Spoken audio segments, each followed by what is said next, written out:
The Hindu editorial dictation heading is Turning Tide. Sliding global demand is hurting manufacturing exports already. Be ready? Start. India's goods exports rebounded from a nearly 17% dip in October to a mild 0.6% uptick in November, while the value of exports recovered to 32 billion from 29.8 billion in October. It is still significantly below the 39 billion averaged between April and September. Imports growth moderated to 5.4% with the value of shipments slipping to 55.9 billion, a level last seen in February 2022, which was followed by 7 months of import bills of around 60 billion.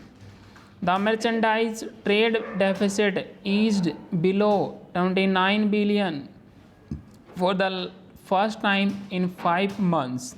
The easing of some commodities prices may help curb the import bill and deficit to some extent, but this could cut both ways as the value of some exports that boomed because of global price trends earlier will also decline. A part of the import bill dip was triggered by lower non-oil cargo, signaling slowing domestic demand, but non-oil exports performance is a greater worry.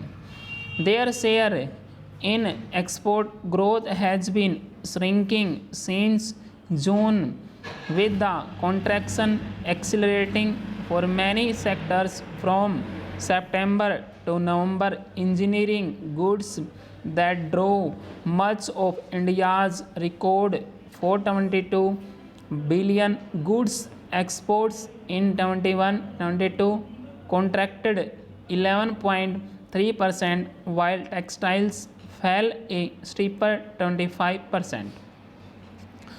December's pending festive orders may still lift export numbers month on month, but the onset of 2023 would spell greater pressures for India's trade story, with key markets heading into a recession. Having grown 11.1% in the first 8 months of 2023, goods exports could still fall 2.3% over the full year, a Care Ratings research paper cautioned on Tuesday. While the World Trade Organization expects global goods trade to grow just 1% in 2023, Care reckons India's export may rise a meager 1.5% in 2023-24. Services exports and remittance inflows may cushion India's current account deficit from the goods trade imbalance and restrict the economy's external vulnerabilities, but policy makers need to focus on ensuring a soft landing for factories in export intensive sectors that are also massive employers, so that the global gloom does not hit domestic sentiment.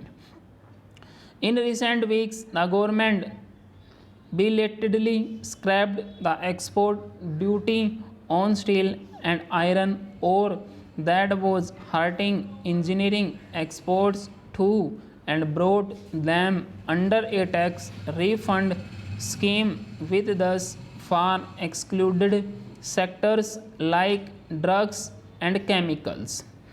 Keeping an eye on market realities to respond deftly to emerging challenges is vital for Indian exporters to sustain through the coming turmoil and perhaps even expand their share in the global trade pie.